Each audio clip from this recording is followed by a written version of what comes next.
नीट परीक्षेबाबत निर्माण झालेल्या अनिश्चिततेच्या आणि परीक्षेच्या तणावाच्या पार्श्वभूमीवर देशभरातून अत्यंत धक्कादायक घटना समोर आल्या आहेत। नीट परीक्षा रद्द झाल्याने आतापर्यंत 3 विद्यार्थ्यांनी आत्महत्या केल्याची माहिती समोर आली आहे।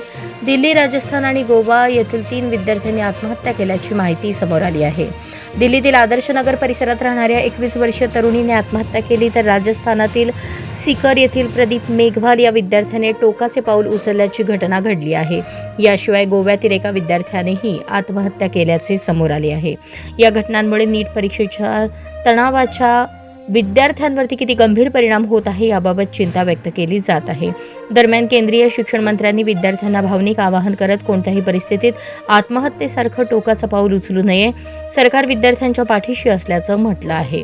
विद्यार्थी आणि पालकांनी मानसिक तणावाच्या काळात समुपदेशनाचा आधार घ्यावा असं आवाहनही करण्यात येत आहे। यापूर्वी देखील विविध परीक्षेचे पेपर फुटल्यामुळे परीक्षा रद्द झाल्या होत्या, मात्र अशा प्रकारे कोणीही पाऊल उचलले नसल्याची माहिती समोर आली नाही। मात्र नीट सारखी परीक्षा रद्द झाल्याने 3 विद्यार्थ्यांनी आत्महत्या केल्याने चिंता व्यक्त केली जात आहे।